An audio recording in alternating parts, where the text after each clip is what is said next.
বাংলাদেশ জাতীয় দলের তারকা ক্রিকেটার সাকিব আল হাসানকে জরিমানা করেছে আইসিসি।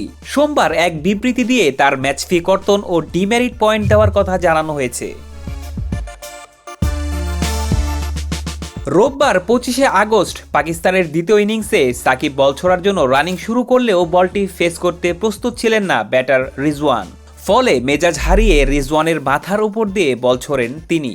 এই সময় বলটি তালুবদ্ধ করেন উইকেটরক্ষক লিটন দাস। আগেও তিনি একই কাজ করেন। সাকিবের করা বলটি স্ট্যাম্পে লাগলেও ডেড বল দেওয়া হয়। দ্বিতীয়বার রিজওয়ান একই কাজ করলে বল উইকেটরক্ষকের দিকে ছুড়ে মারেন সাকিব। আম্পায়ার রিচার্ড কেটেলব্রো বিষয়টি নিয়ে রিপোর্ট সাকিবের ম্যাচ ফির 10% জরিমানা করেছে বিশ্ব ক্রিকেট নিয়ন্ত্রক সংস্থা আইসিসি। পাশাপাশি তার নামের সঙ্গে যুক্ত হয়েছে একটি ডিমেরিট পয়েন্ট। সোমবার 26শে আগস্ট এক বিবৃতিতে এই তথ্য নিশ্চিত করেছে আইসিসি।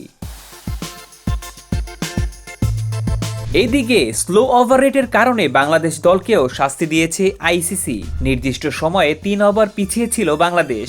তাতে আইসিসি টেস্ট চ্যাম্পিয়নশিপের 3 পয়েন্ট হারিয়েছে বাংলাদেশ। সেই সঙ্গে দলের প্রত্যেক সদস্যকে তাদের ম্যাচ ফির 15% জরিমানা গুনতে হচ্ছে। একই অপরাধে শাস্তি পেয়েছেন পাকিস্তান দলও। নির্দিষ্ট সময়ে 6 ওভার পিছিয়ে ছিল স্বাগতিকরা। তাতে আইসিসি টেস্ট চ্যাম্পিয়নশিপের 6 পয়েন্ট হারিয়েছে পাকিস্তান। সেই সঙ্গে দলের প্রত্যেক সদস্যকে তাদের ম্যাচ ফির 30% জরিমানা গুনতে হচ্ছে।